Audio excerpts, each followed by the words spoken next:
So Louie and I like watching him too. So one match that I thought was funny was he's playing seriously making unbelievable shots, and then all of a sudden in a game, his game started falling off a little bit. So he started changing rackets. So he had I don't know. I know they carry at least 6 or 7 rackets in their bag as backups, but after he goes through the second racket, through this, he goes back for a third racket, and it shows him looking at his parents and his box with people in it, screaming at them for screwing up his rackets. Yeah. He's like, "This is on you." Yeah. He's pointing at them and telling them that they screwed up his racket string. And he was so ticked off. I thought it was hilarious. I'm like, wow, he's calling his family out. He was all the way. So he must make them in charge of making his rackets strung properly. But he is an unbelievable talent. Even when he's playing to the crowd, but I like his attitude. He had beaten Nadal in the past. Yeah, I could see it. I could see him as being a number 1 player if he just hold it together. Right. Yeah. Although the match before Nadal, I can't remember who he played. The first round of Wimbledon. Yeah. He actually took an entire set off. He blew the set. Would he on purpose? Yeah. Just emotionally. He didn't win a game in the set just to take a break. Because it was a tough match going back. And it was the third set. He was like, "I'm not even gonna try." Wow. And then he won the 4th set. Wow. That's but crazy. the whole first set of Nadal Federer, whoever had the serve won. Neither of them could break the other guy's serve. Federer won the first set 7-6 in tiebreak. Wow. Now, was there good match play in between the serves, or was it just? It was not a lot of volleying. It was a lot of service. I think Federer had 5 aces. Wow. Nadal had a couple. Wow. There was one volley that went 21. Yeah. I 21 love. No, 21. I don't know the word. Hitting it back and forth 21 times. It's funny. I've always been much higher Nadal fan than Federer. Yeah. I loved Federer's style when he was younger. He looked like the. You wouldn't know that from your reaction when I told you Federer won. Well, no. Here's why I've liked Federer. You took off your shirt. Yeah, I was excited. I still would say that I was a bigger Nadal fan, but with Federer getting older in age and seeing that his kids are growing up. You think this might be his last Wimbledon? Yeah, and it's starting I'm a fan of seeing somebody older that wants to see his kids see what he's done. But in general, he seems like a really good person. If you hear him outside what he's trying to help people, he just seems but it does make me sick that he's good looking. He's got he's had all that tennis under him. He's got everything going for him. That ticks me off a little bit. But I think Federer, though, when you saw his style of play, particularly when he was at his peak, if you see his ground strokes and the way he swings at the ball, it looks like. You know how they built a symbol of, I think it was Jerry West playing basketball, and they made that the symbol for NBA. I see one of his swings as being what the ultimate tennis would look like. It's so beautiful the way he would hit the ball. And so I just like watching him hit the ball. I just thought, wow, he just looks absolutely perfect. It would be a video on what is the absolute perfect way to hit a ball. But yeah, I hate that I missed that match, but that's the only thing. If it's just ace and trying to hit the ball back and there's not a lot of rallying, it's not that fun. Rally, that's the word. Yeah, rallying, yeah. So. No, it was good. You're not a tennis fan at all, right? No, I saw the Federer and Tiger Woods match. That was pretty. Federer, Tiger Woods? Federer. What the heck are you talking about? Oh my gosh. Yeah, it was exciting. Yeah. There's a lot of home runs. I think it's really cool though that you don't play. You've never played tennis, right? Not professionally, no. Well, no, but do you regularly play? No. I think it's cool that you I haven't played in years. That you become a fan of watching it though. Well, yeah, I became a fan as a kid. Just watching Bjorn Borg, getting up early Saturday mornings, watching Wimbledon. Yeah. I was a huge Borg fan. Oh, he was hot too, wasn't he? Yeah. It's funny you mentioned it. I started watching last night. Did you know on? You're so European, Rob, in your tracksuit and talking about dudes being hot. It's such a European thing. On Hulu. There's nothing wrong with that. I like it. He's hot. He's hot. He's a hot looking guy. Calves. What am I going to say? Well, there's Borg McEnroe. You want me to lie? Yeah, right. Hey, if a guy's looking good, I just tell him. It is what it is. Yeah, it is. He's a good looking guy. What are you going to do? So, they have the movie Borg McEnroe Okay. Which, who's the guy? He was the kid that was on Raiders of the Lost Ark, and he wound up being kind of a jerk. He was in those movies. Shia LaBeouf? Yes. He plays McEnroe. Oh, really? Yeah, and he plays a good McEnroe. So I started watching that movie last night, and it was too late when I started, so I'm going to continue to. It's on Hulu. You should watch it. What's the? It must not have made theater. What's the Andy Samberg? 7 Days of Hell. That was Harrington. hilarious. Oh my gosh. I think he was trying to be like Agassi, wasn't he? Or, something, yeah. Yeah. No, my gosh. But the guy that they have playing Borg, he looks exactly like him. Really? Yeah. It shows the way it plays, and I didn't finish it, but in the beginning, it shows how troubled Borg was because he was such a star, and it looks like he felt so much pressure on him to win the 5th Wimbledon. So it's all about that 5th Wimbledon title. Wow. And it showed that he couldn't even go out in public without people just gravitate. I mean, right. And it showed him trying to like kind of put stuff on so he wouldn't be seen, and all the pressures people had on him for winning that 5th one. And then they showed this, like they saw Borg as like the perfect tennis player. He's great looking. He was completely dedicated. He was very nice. And then you got this guy from New York, like it looks like America, you know. Right. We're brash, you know. Are you blind? Yeah, right, exactly. Like, and so they thought it was like the perfect combination of a game, you know. Oh, look, Bjorn Borg. Yeah. Oh, yeah. He did. Borg. Yeah. Looked like Jesus. Yeah. I loved his hair. Like if I could rock that hair, I would. But yeah. It looks really good. I'm gonna have to finish watching it. It must not have made theater because I remember the hype behind this movie of Shia LaBeouf playing John McEnroe. Okay. And I was excited. I'm like, oh, I'd actually go see that.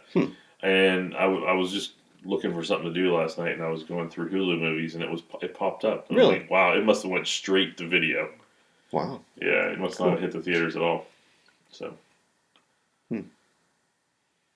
I know we've totally cut Mike out of the discussion because he has no interest in tennis. Borg was from Sweden. Is that where Federer's from? Is he Swede or is he Swiss? He's Swiss. He's from Is Switzerland. From Finland. It's the same region. Yeah, let's talk European. You want to talk about Finland? Yeah, let's talk about. I see on your face that you have an interest in Finland. Yeah. Well, So really nice. I have brought some lutefisk for us to try. Right? I mean, that was a good cut. That was a good cutover. Yeah. We went sort of from Borg. But me and our style, it was okay. Yeah, go ahead. Check out Cutover Snob over here. Well, no, I mean, if you listen to podcasts and see how professional it sounds, you can tell it's just 3 of us here and we have nobody helping us. We don't have a production assistant. We don't have like somebody that's on social media talking about how awesome we are and what we're doing every day and all that stuff. Yeah. It's just 3 guys. We were going to pretend we had a producer at one point. What was his name going to be? Manuel or Fernando? Or something like that. Manny? Manny. Yeah. It was Manny. You remember that. Yeah. We should have gone with that. Wait, hold on. Manny's saying something. What's that, Manny? Rob in the tracksuit?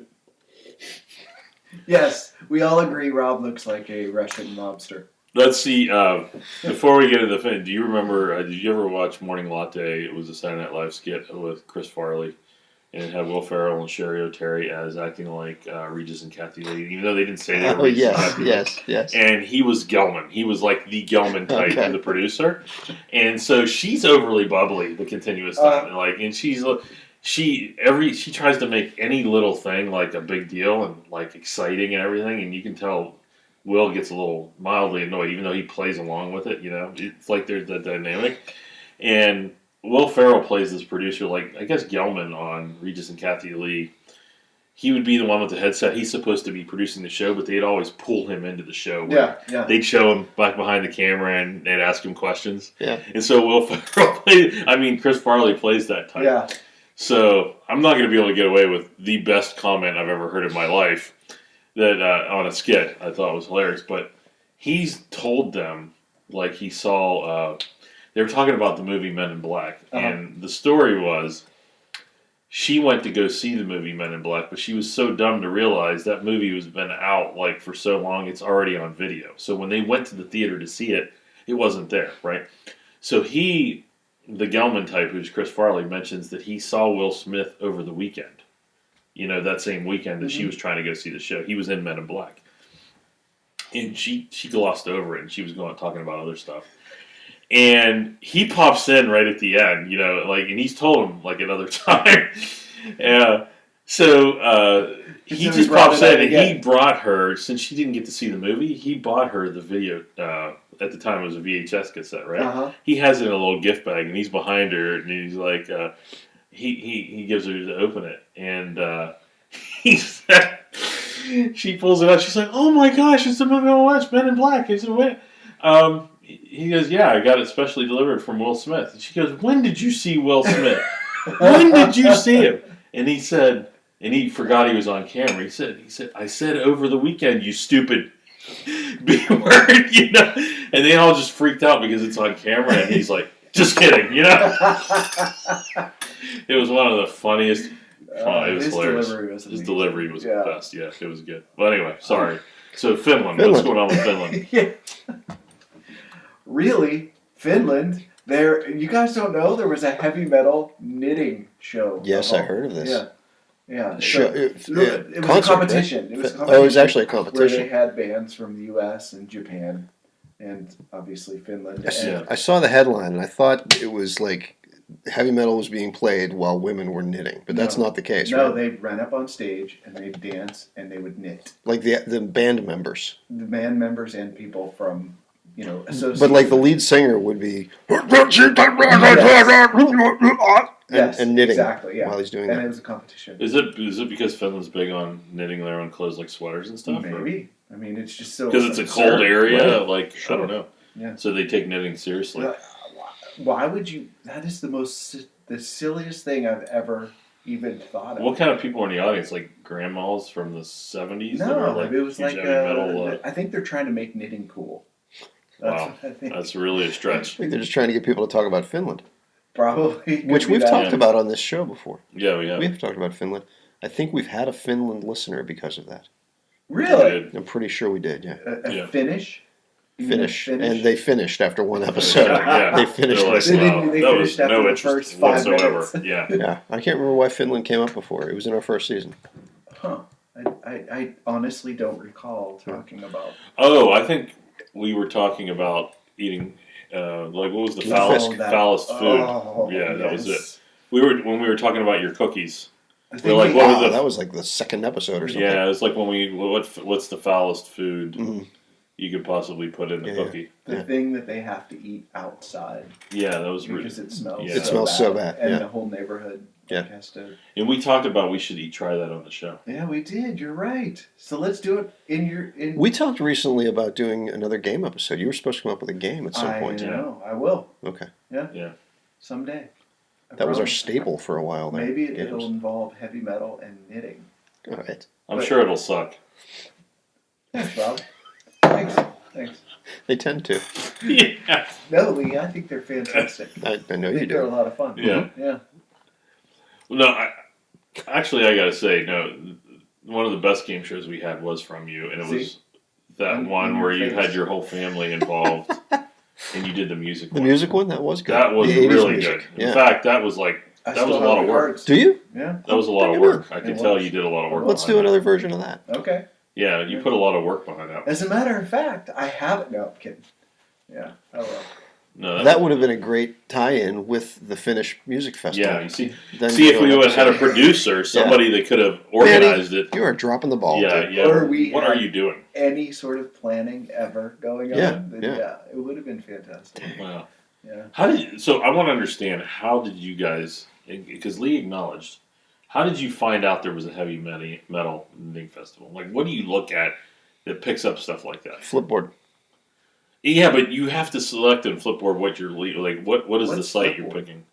It's an app, a news app. You can choose what type of news it feeds you. Yeah. So what news site came up with that? Music, entertainment. Okay. I've probably looked at a lot of like heavy metal related articles. Like I tried. I know you're a big Reddit fan. I still haven't plugged into where I can't get it. I don't even understand. Even the links you sent, I'm like, I don't understand it. Yeah, I don't get it. I think that's the way his brain works. Yeah. Like he's like deep into it and he can get it. Like I can't figure it out. It feels like reading YouTube comments or something. And it's like, it's the second or third most popular site on the web. Oh, outside of porn, I'm sure. and yeah, I can't get into it. I don't understand it. You know, the founder is married to Serena Williams. Oh, I didn't know that. Which ties back to tennis. Ties back to tennis. Well, on her, if you watch, she has a documentary on HBO about her having a baby. So he's in all of that. And I guess he's a real intelligent guy, but he's the founder of Reddit. And yeah, I know it's a huge thing. I just can't figure out how to find what I'm looking for. And then you say, well, Rob, all you got to do is hashtag this, looking for this, this, this. I'm like, I have no idea how to do that. I think I'm turning old. Yeah, clearly. Technology is starting to slowly pass by me. Right. Which I was trying to stay ahead of it. I think is happening, Rob. I think technology is adapting to the general population more and more and becoming just dumber and dumber, and it's actually below your... That's what it is. Yeah, I wish it was. Seriously, I'm not kidding. Like, You've outsmarted technology. Yeah. Do you guys get Snapchat at all? I don't get it at all. And everybody in my family, well, my kids, they do it all the time. Yeah. Mm-mm. No way. Yeah. I mean, okay, so I think Snapchat started out where you could take a picture of yourself and you could only be viewed once. Yeah. Right. There was no way. But like 10 seconds and it's gone. Changed all like that. Like a D-pic.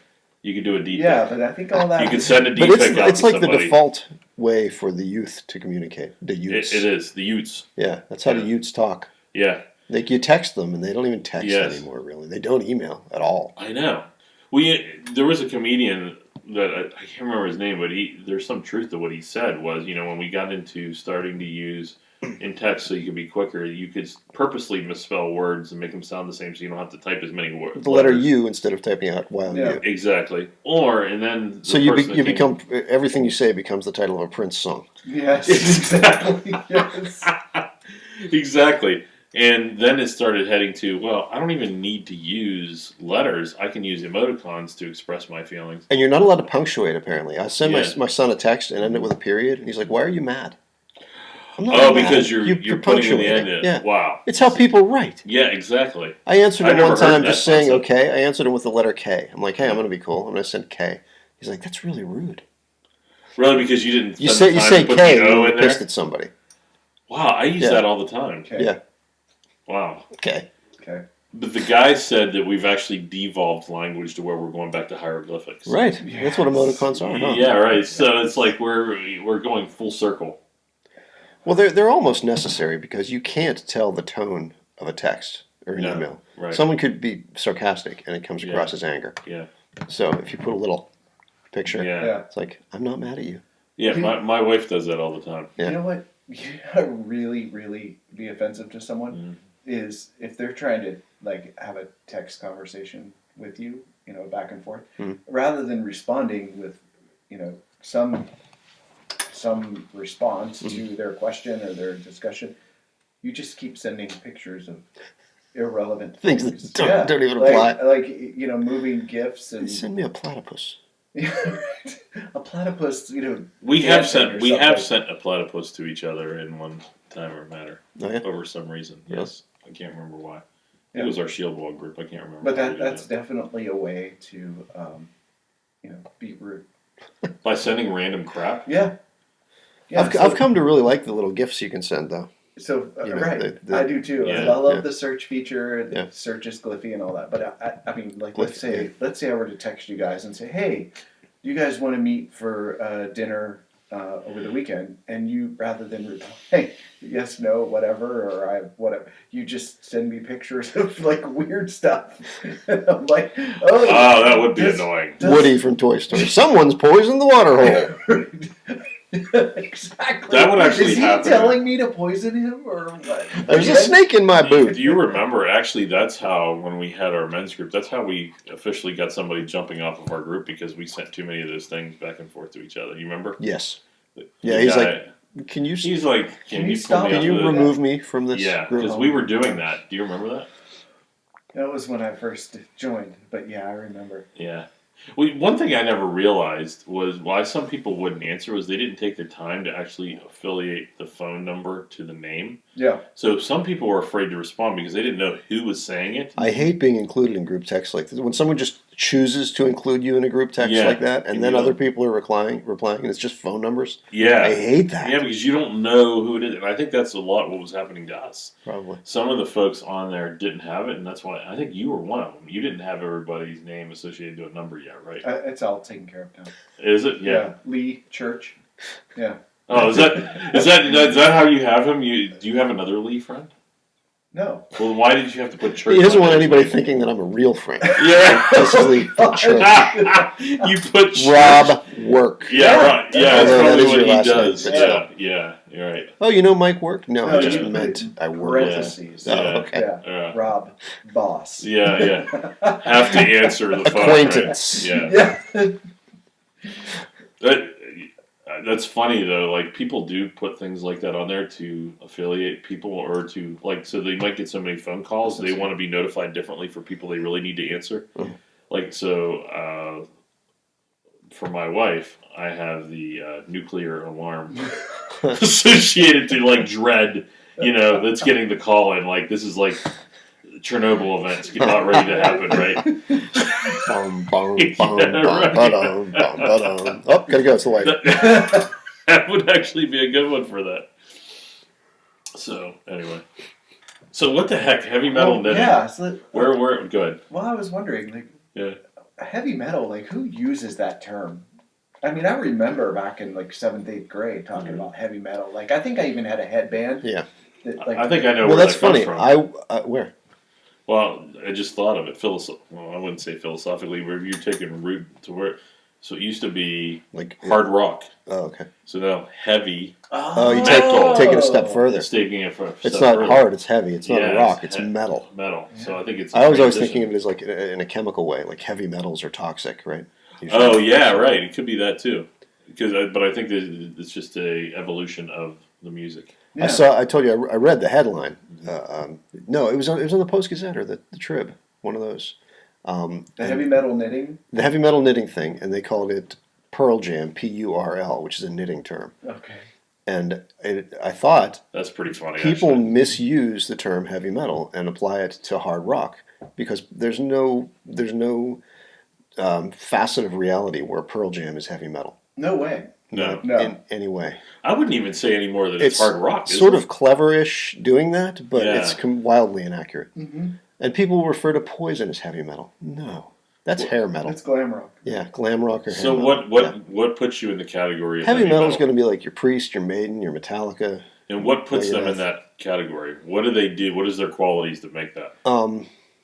That's what I was wondering. What made heavy metal versus? So it's got to be heavy guitar. A level of musicianship because those guys are wildly talented. They really are. So there's got to be intense drumming. Sure. Very technical, heavy guitar, right? I wouldn't say Maiden has intense. It's not like the double bass thing. Where would you put Van Halen? Heavy metal? That's exactly what I was Van thinking. Halen's hard rock.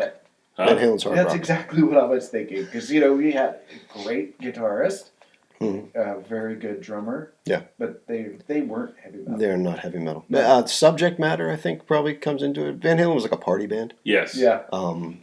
Whereas with heavy, you get Iron Maiden doing songs about Rime of the Ancient Mariner. Yeah. And almost the number of the beast. So it almost has fantasy tied to it. Maybe it's got to have some fantasy in it. Although Priest doesn't do that, but there almost has to be sort of a satanic element to it. Mm-hmm. It's got to be deep, heavy subject. Although, that's how it got mislabeled as devil worship music. Black Sabbath. But even Sabbath not is early heavy metal. They're sort of the roots of heavy metal. But there's 70s rock. Heavy metal started late 70s, 80s, right? Wow. You can't Led Zeppelin, not heavy metal. Way. Wow. Yeah. Van Halen, not heavy metal. No. So I'm going to really take this a different direction. Okay. Tied with the same idea. So if we talked about our journey, I talked about my spiritual journey, and that when I was trying to find the core and reaching, ultimately, if I wanted to get to the source of where my belief should be and what I should follow, and then it led me to the Catholic Church. Mm-hmm. Okay, what would be the source music? So I'm almost seeing these different music elements, hair bands, and everything coming. Picture a church that was at the core that started. And then it just started disseminating in all of these different denominations. Okay. Where do you think heavy metal rooted from? punk. Maybe.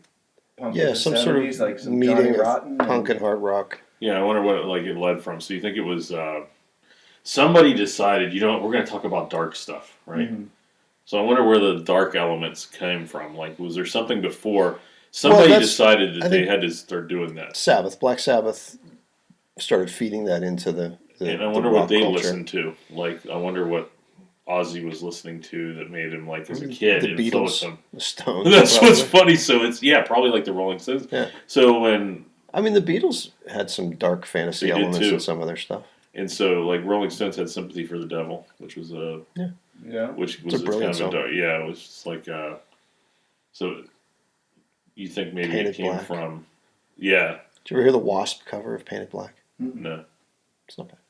What does WASP stand for? We are all Satan. We are Satan's people. I don't know.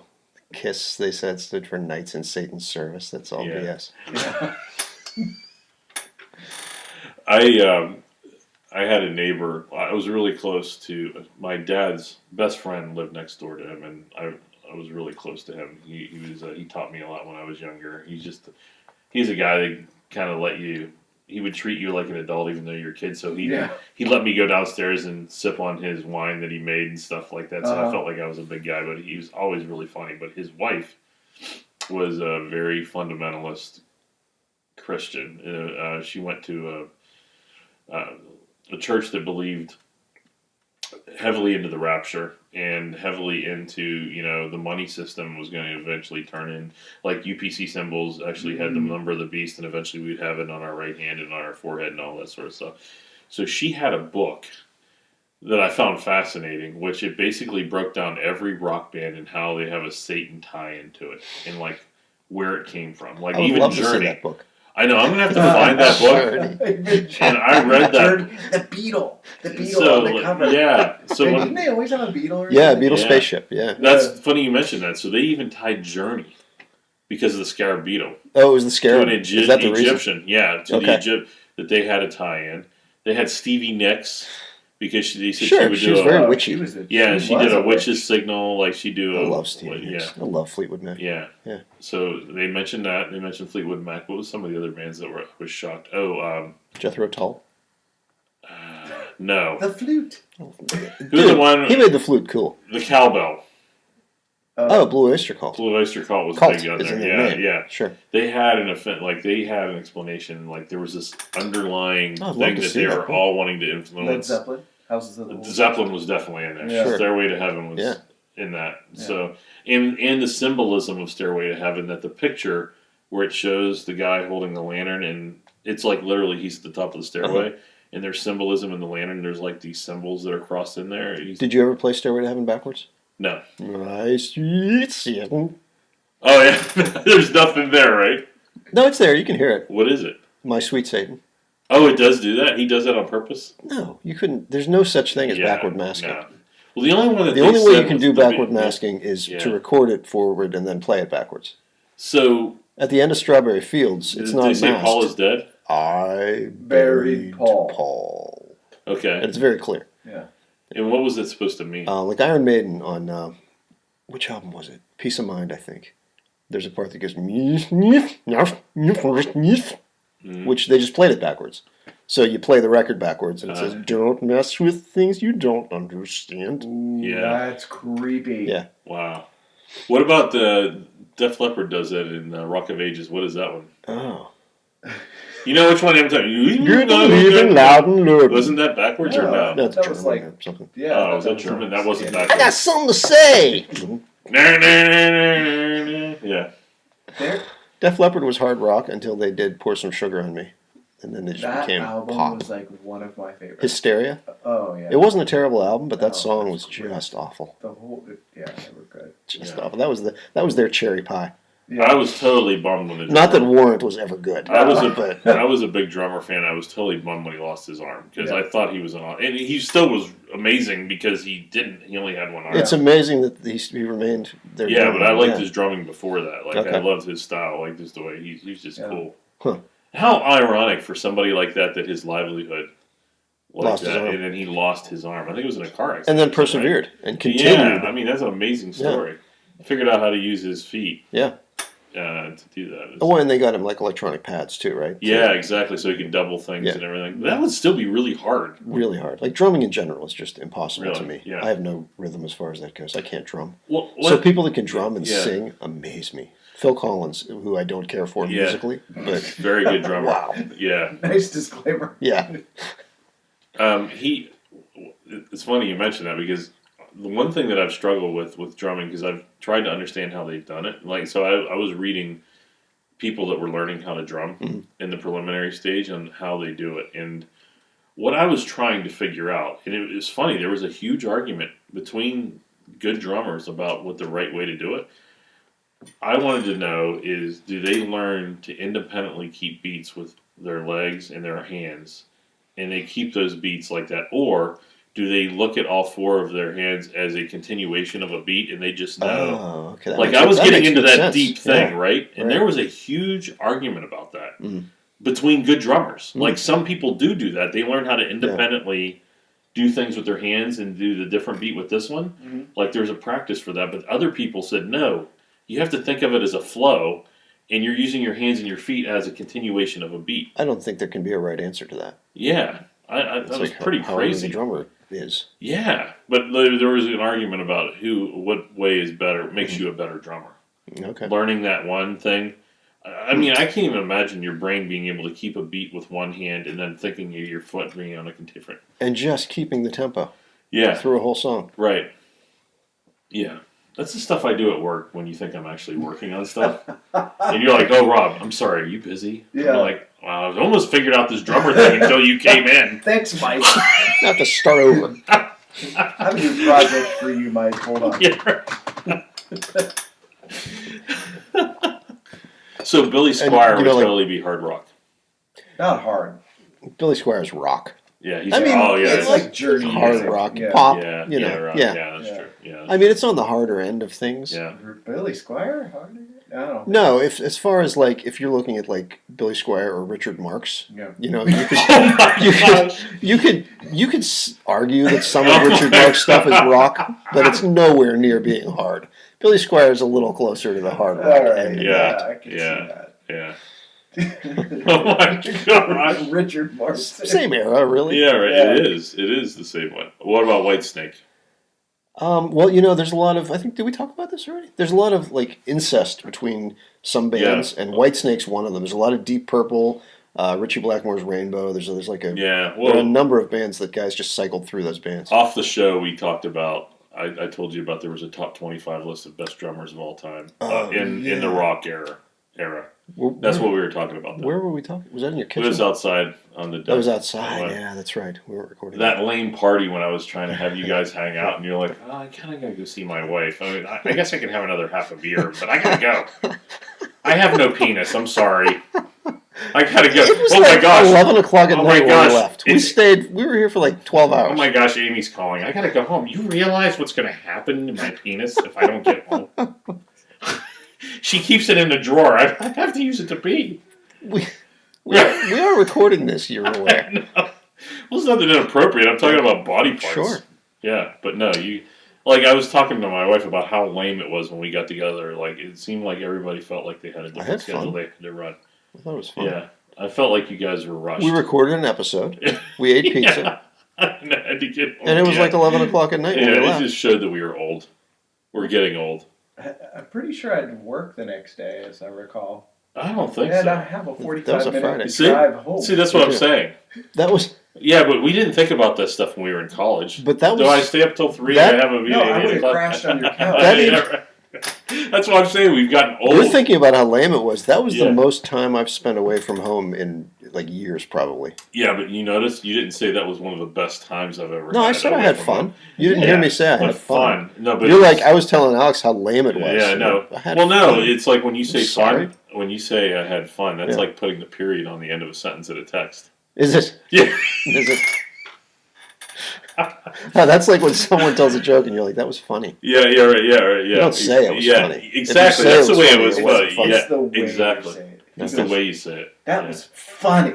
Yeah, Then it's funny. yeah. But if you don't say it like that, then if you just say, "Oh, that was," I can't remember comedians that used to be on the Tonight Show knew that Johnny Carson had a little code, and after a lot of them, he would be like, "Funny stuff," and I can't remember if that was good or bad. But there were certain things he did, like if he waved you over, it was always good. That was a big deal.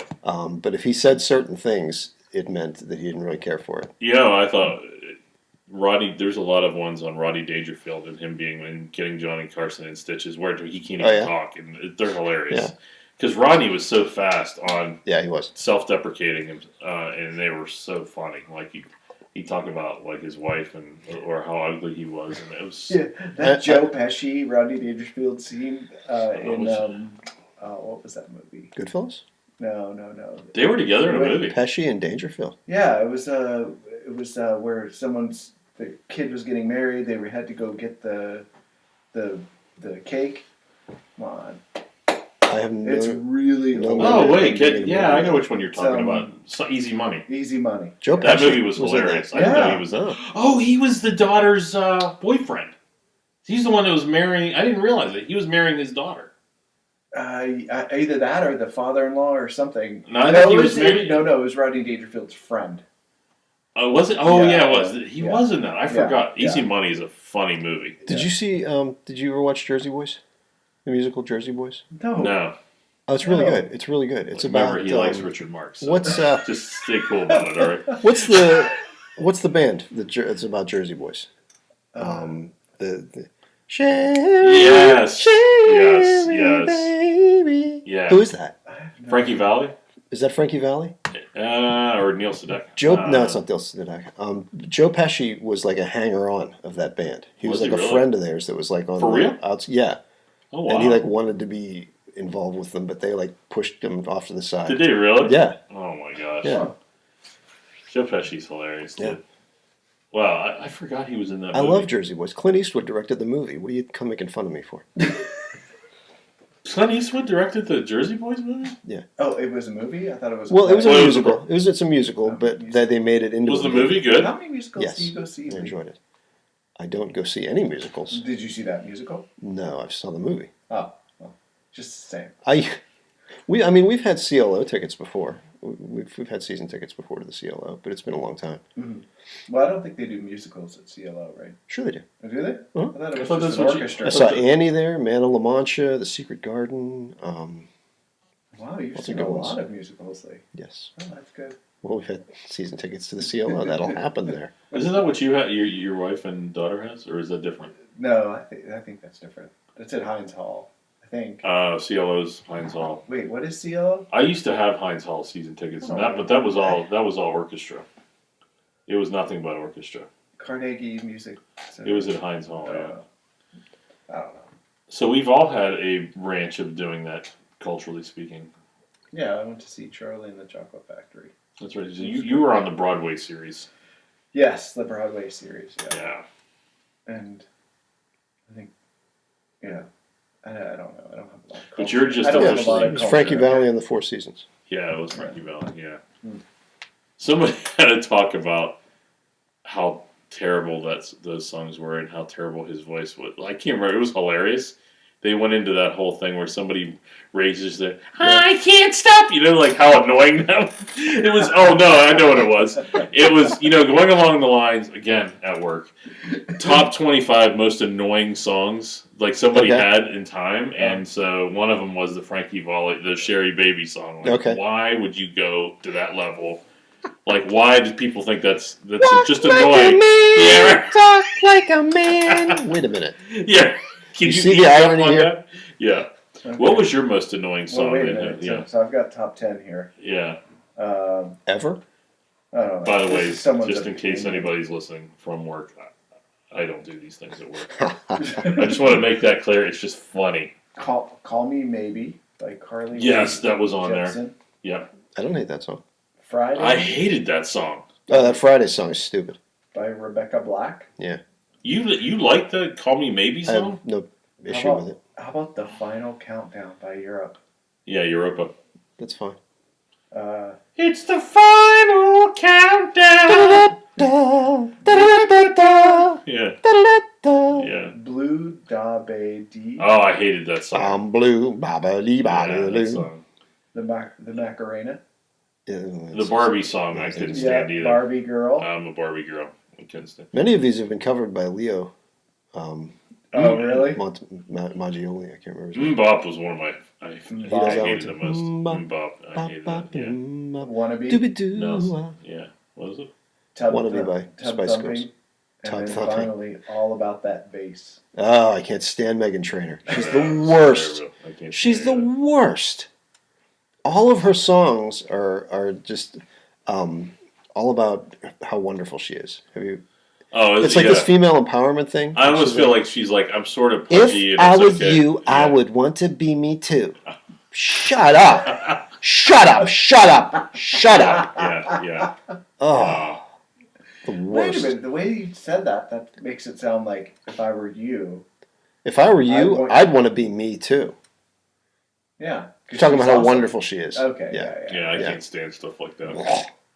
That is gross. Can I point out that I don't know, we're not timing this episode? It should show on the bottom right there. It should show how long it's recording on the bottom right. No. Oh yeah, okay. Fine. Wow. You know the software better than me. Good job. No, not really, but I knew that part. Okay. Wow, what a bunch of just crap we just threw up on. This is like the music episode. It is the music episode. So we can continue on. You're asking me what my most annoying song ever would be that I can think of? That's going to take some thinking. I know. Call Me Baby was very high on mine. Because I never understood it. And it was annoying. I think that's why I do not listen to radio anymore because it's all marketing and let's jam the song down your throat is with as much airplay as possible. Mm-hmm. My favorite station that I'd listen to, I actually would do it online. It was called CD 101. It was a true alternative station. It was out of Columbus. I don't know if you ever heard of it. I think it was probably because Ohio State was there. They played awesome music. It was an independent radio station. Yeah. The music, it wasn't like weird corner alternative that you couldn't enjoy. It was good alternative music. And they got cut from the airways because they were independent. Like that's people like what's that station? I mean the application you can get that has all the radio stations culminating. iHeartRadio. Oh, okay. Those things are actually bad. Like they take away, like they enforce this thing that you got to play certain music at a certain time, and it's got to be within this genre, and that's the only way you get paid. Yeah, we're on iHeartRadio, We are, but we're not popular, so it doesn't matter. iHeartRadio could give two craps that we're on there. So, there was a time that I was listening to WYP a lot, which is a local Pittsburgh 91.3 station. Yeah. And they had a playlist. Mm-hmm. I mean, they had. It wasn't bad. That was fantastic. Like, I really liked the fact, like, Billy Bragg, they played, like, all this stuff that was just kind of in the corner of all these music studios. Well, there used to be, WBBC used to be all alternative, if you remember at our age when we were younger. I've never heard of that one. Yeah. I don't think we are on iHeartRadio. I don't think they ever picked us up. WBBZ was another one. It was all, they would play nothing but, like, The Cure. Oh, I've never heard of that. That was here for a while. A very brief while. It was an independent alternative station. Like 105.9, I can't stand that station. Like they say the alternative, but I can't stand the music they play on there. Well, is there even over-the-air radio anymore, or is it just all digital? No, it still exists. It's still there. You don't need like a special antenna like you do with your TV to get local? In fact, HD radio sucks. Like they claim it's like they do have extra stations and channels. Yeah. But you got to be sitting in one place to listen to it. Oh, okay. Like when you're driving and you're trying to listen to HD radio and listen to a different channel. Yeah. It just goes in and out continuously. You can't hear it because it's not that strong of a signal. Okay. But yeah, like 105.9 is supposed to be an alternative station. Like the only time I like listen to 105.9, I think it's actually Sunday morning. They play classic alternative and they'll play like The Cure. Oh wow. They'll play a lot of those songs. Like 120 Minutes on MTV? Yeah, or something like I used to love watching that. Yeah, I've seen that. Yeah. But, it sucks. Like, I hate when commercialization takes over from independent music, because then you start losing out on things. But I think YouTube is supposed to be that new area where people can become popular and play. Yeah. Everything's on demand now, where you can just kind of listen to whatever you want. But the problem that I have, just like the comment on the Finnish metal band, like I still need a channel that I can listen to that's something new and interesting in that same genre, so I can pick up on it. Like if you have to search for everything, it's hard to find stuff like that. Like in radio, well, things like Pandora or Spotify can do that. Some do that for you. The algorithm ultimately skews on those eventually and starts playing you crap you don't want to hear. Exactly, because they still want to jam spins music. Out of control. Yeah, for a while it's good though. They want to still like commercialize, saying, "Well, I want you to listen to this band because we're getting paid to play this band." Like payola. Yeah, it's very focused on. Yeah, but I mean, even independent radio, like they start their begging, and whenever they're doing that, I'm just like, oh no. Yeah, I know. We're going to do a marathon for the next, 2 hours. Click. That's what I do. I know. I'm the same one. Yeah. We're just going to campaign to raise $1,500 in the next hour. We're got somebody who's going to match us for every dollar. Yeah. We have to get there. Like, click. That's what so you did not enjoy the Jerry Lewis Labor Day Telethon? I hated that show. Kid. I was so ticked that it took all the airwaves away. I loved it. Like, I think Jerry Lewis was across multiple channels, wasn't it? No. I think it was. You watched it? Yeah. I thought it was on local every Labor radio. Day weekend, my mom and I would just watch it. Are you serious? We would. My parents loved it too. I got to sleep in the living room. When those were on, I could sleep on the living room floor so we could watch it because it was on 24 hours. Yeah. So it almost equaled freedom to you too, though, right? You kind of do your. It was a special thing. Yeah. Yeah. Yeah. Oh, that is really cool. Yeah. Okay, it's not what you were thinking a minute ago. No. I mean, the concept. That was one of the really good memories I have of my mom. Yeah. Well, we just wanted to pull that away from you and just throw it in the trash. Right. Right. That memory is garbage. Would you ever watch people answering the phones in the background? Would you ever watch them do that, while Jerry's talking? They would show them sometimes. Yeah. Yeah, they were picking up phones. But I think that was all staged. It might have been. Yeah. I think people were really sending money in via the internet. The one fond memory I did have of that in the 70s. Yeah. When Sammy Davis Jr. would always come onto the show, I always like when he'd come. Yeah, trick. He's drunk and smoking. I was always a huge Dean Martin, Sammy Davis Jr. fan. I always thought those guys were hilarious. I like Dean Martin better than Frank Sinatra. Wow, really? I always thought, I thought Dean was great. He's from Steubenville. Ain't that a kick in the head? Yeah. Very nice. He is from Steubenville, yeah. Yeah. That's right. If you actually get, my parents took me to a restaurant that they love over there in Steubenville, and they have a bunch of Dean Martin stuff from him actually signed there. There's this one picture which I could never do this and be successful. He has a white shirt on, and he's got a huge bowl of pasta with sauce on it. Yeah. And he's got two big tongs where he's pulling all of the pasta into his mouth at once, like the whole bowl, and the spaghetti's hanging out of his mouth. And his shirt just stays white. I can't even take a little speck of something without it getting thrown onto my shirt. Yeah, I'm terrible. Who's from Cadiz, Ohio? Cadiz. Is that Clark Gable? Yes. Yeah, he has a museum over there. Bill Mazeroski's from over that way too. Is he really? Yeah, there's a lot. It's surprising on how many very famous people. A little corridor along with southern Ohio, West Virginia, along the river there. Yeah, it's crazy. That's why it makes sense that we are where we're at in our popularity. Yeah, we're near a river. Yeah, we're near. Yeah, this is why we're on the path, right? Yeah, we're from those roots, right? Excellent quarterbacks, excellent performers, music, excellent actors. I mean, we're cut from that. Yeah. I saw recently somebody starting a Jeff Goldblum Day. Oh, really? Somebody local. It's starting to take off. An actual day, like a holiday. I could see that. That's pretty funny. I always like Jeff Goldblum. Yeah. Fred Rogers, I could see. And Fred Rogers. Michael I saw a meme going on Facebook of different Pittsburgh neighborhoods represented by different looks from Jeff Goldblum from his movies. Oh, really? It was really good. That is McKee's Rocks was him from The Fly, vomiting on something. Oh, yeah. Oh, God. Yeah. That's funny. Yeah, it was good. Does Jeff Goldblum actually come back to Pittsburgh? I mean, does he have family here and stuff? Mm. I know Michael. He never calls me when he does. Yeah, I know. He's not. He'll admit that he's from here. There are some celebrities from here that won't admit it, like Christina Aguilera. She's not actually from here. I think she lived here for a while. She went to N.A. North. She went to N.A. Yeah. Yeah. You will never hear that she has anything to do with Pittsburgh. Wow. But yeah, Keaton will talk about it at the drop of a hat. Yeah, Mac Miller, you rapped about it. Yeah, well, Frick Park. He's dead though. Yeah, he's dead now. Yeah. What about Kevin Spacey? Isn't he from here? No. I thought. And if he yeah, is, I don't want. We wouldn't talk about him being from here. I want to say Dennis Miller was, but I think. Oh yeah, Dennis Miller's Miller's from from here. here, Yeah, and he'll talk right? about it. Yeah.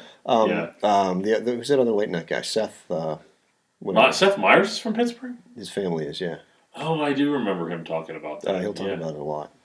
Wow. Yeah. No, there's a lot of good talent here. A lot of them are good people too. They're interesting. Mm-hmm. Just like us. Yeah, especially Dennis Miller, which we haven't heard anything from him in a very long time. I saw Dennis Miller when I was going to Clarion. He came on tour. Oh, he did? Yeah, and Did you do I it went because backstage afterwards, and I got the cup that he drank out of. And you grabbed it? Yeah, I had it. And wow. It was like my treasured possession. Dude, that is so It was just a creepy. plastic cup. That is so creepy. Like his DNA is on this. Yeah. Yeah. So creepy. I didn't- Are you like joking right now, or are you? No, I had the cup. Yeah. Did you have him sign it or anything? I didn't see him. I just. Could you be like? I don't know. I don't know if it was his I cup. followed him into It was the a cup. bathroom. I picked up a cup that was backstage that looked like a cup he drank out of. That would be creepy if you did that and you swabbed it and you sent it into Ancestry to find out his DNA and his making, and then you sent it back to him saying, "Hey, I know everything about your DNA." That could happen. Yeah, I know you could. You could say it was you. You could. Absolutely. Wouldn't it be You crazy? get the report back. And you would be like, this is my family members. You need like this much saliva for that test. You could really mess with people though. Like If he was spitting into the cup and you had that much saliva, sure. Yeah. that would be kind of funny because Yeah. I'd get a report back saying I'm an African American male, and I'm like, yes, and I'm totally messing with. But you could reach out to all of Dennis Miller's family and say you're part of their family. You say, look at our genetics, right? Yeah. And apparently you're my dad. You get really dark with some of that stuff, right? Huh. Wow. It'd be fun to collect saliva from as many people as you could intentionally and send that in under a fake profile name. Exactly. See if you can hit all the countries. You're from everywhere. Yeah, right. Like the Ancestry.com people want to meet you. Yeah, right. or send in your dogs. Yeah. Oh my gosh. Well, I sent Ancestry as a gift. I got it for my mom and dad. Since I'm adopted, Yeah. I wanted them to be able to see more about what their family. And they do have somebody that traces their family history, at least my dad's side, which he believed he was German, and they traced it back to some area in Germany. But when we did the ancestry test, my mom thought she was part Indian, like American Indian. And she took pride in that. When she had a temper, she said that was her Indian. But what was very odd about both of them was they were like 80% or 80 to 90% British Isles. Yeah. They were British. Yeah. I really couldn't believe it. They couldn't believe it. Did the test reflect the indigenous ancestry? She wasn't Indian didn't at show all. up? Nothing. Not even. I was more Indian than she was. Oh, so you've done it too? Yeah, I've done it. So that's what's really odd. Like when I did it. You're like, hey, Mom, I'm Native American. Yeah, you're not. Well, that's what Alex was actually. I didn't have any. Alex didn't. They put fun at her about that because she would always use that. Mm-hmm. And Alex actually does have some American Indian in her through the Peruvian area. But when I did it, it was a surprise. So when I was adopted, all they could tell my adopted parents, was what my nationality was. What were the parents like? And so they said that my mother was 100% Italian, and that my father was German and Dutch, something like that. So, and I read the non-identifying information. It does say that. And no Chechen? Well, that's the odd thing about that. So it actually said, I'm not Italian at all. Oh. I'm mostly Eastern European. Oh, there you go. German. and Lebanese. It said he was Italian, but he only wears these tracksuits. Somebody tell us what's happening. And my mother was not Italian; she was Lebanese. Oh, wow! And so we were trying to figure out why. Maybe those were negative connotations that you don't tell somebody. Yeah. And so they're like, oh, we'll just say she was Italian. Right. I mean, so, that is kind of a catch-all. Yeah, no, yeah. So she's not Italian at all. So that was funny. That she was, and I did trace it back. Like they had a church in Wheeling that's a Lebanese Catholic church. Okay. They were all Catholic. Okay. Father and mother was. Yeah. So I thought that was interesting. That is. But yeah, it's weird. I don't know how accurate those things are because it is strange that with my dad, there was a person that traced his family roots with the Wentz clan, and it did trace back to Germany. But like DNA speaking, he was British, and so was my mom. It's very strange. So same thing happened to me. Did it really? So did you? I get thought yours? Harold. My family was German. I know my great grandfather's name was Gottlieb Harold. Yeah. Almost no German at all. What were yours? Mostly like Scottish Irish. Yeah. Turns out Gottlieb, comparing like the ancestry results with some research that relatives had done and stuff that's on Ancestry.com, not the DNA stuff, the family tree stuff that other people contribute to. He came from Prussia actually, which was annexed by Germany eventually. But that's where the German side comes from. And I know my grandmother came from Romania. Oh, that's cool. So, and the DNA test, reflected all of that. That's crazy. But I thought for sure I was heavily German. Yeah. Almost not at all. I was heavily on my dad's side Polish-Hungarian in that region. That's cool. That's where I'm. Yeah, Hungary, Romania. Yeah. So we're Yeah, nice. So why aren't you wearing a tracksuit? Why aren't you wearing a tracksuit? I know. Sorry. My mother. Yeah. They did some genealogy on my mother's side, and apparently, we were traced back to 2 different people that are famous. Oh, really? One is Benedict Arnold. No way. Yes, and the other is Teddy Roosevelt. Wow. Yeah. Oh, Teddy Roosevelt. That's awesome. Right? And Benedict Arnold, which is even awesome. Like, people say. Why is that awesome? Wasn't he a traitor? He was a traitor, but if you look at it from the other perspective, he was a hero. Right? It's all about perspective. He was a hero for the British, right? Yeah. He was a traitor against the revolution, right? Yeah. Wow. Yeah, Benedict Arnold and Teddy Roosevelt. Wow. Yeah, Teddy Roosevelt is my blood built national parks in this country. I'm a huge Teddy Roosevelt fan. Yeah, that's why we talked about Man in the Arena. He wrote that. Yeah, I helped him write. Did you help him? That's in your blood. That's pretty amazing. That's a great story. That's when Glenn Beck started losing me. What? When he turned on Teddy Roosevelt and started talking about what a progressive he was. Really? Yeah. Wow. Yeah. That's around the time that he got real political. Yeah, he got really. That's when he started losing me. Yeah, that's what exactly. When he was hilarious, I loved him. Yeah. And then he became like just a nut job. It's funny you mentioned with Jordan Peterson. I guess when we talked about him on the last show, the one thing that I haven't read into, I guess he's a very polarizing figure in political circles because some people claim he's xenophobic, he's anti-homosexual, and I don't know where they're bearing that from. I think they just throw that label at him for things just because of his core.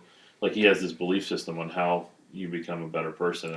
That's the new racism, right? Oh, you're a racist. Well, now it's you're an anti-homosexual bigot. Yeah, exactly. Anti-LGBT. They throw labels at you. Yeah. You can't debate on anything because that's why we can't have any discourse because you get thrown into a camp of people. They throw you into that, and they're like, "We can't talk to you because you're just." And you know what else they do? Yeah. They'll present you with an argument, and someone intelligent like Jordan Peterson will be like, "Well, let's talk about what you mean by belief first. And they'll be like, "Oh, here it goes. You have to define the argument. Yes, okay, never mind. I don't want to talk to you." That's exactly. Well, no, I'm trying to actually have the argument. Yeah. Well, tell Mike. Tell the story that we I think you do it better than me about how this one woman called.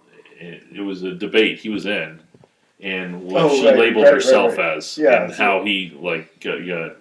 Well, in the podcast I listened to with Jordan Peterson, he was referring to some event the night before, or whatever, and people in the audience knew what he was referring to, but he wasn't clear as to what he was talking about. Just some show or something he was in.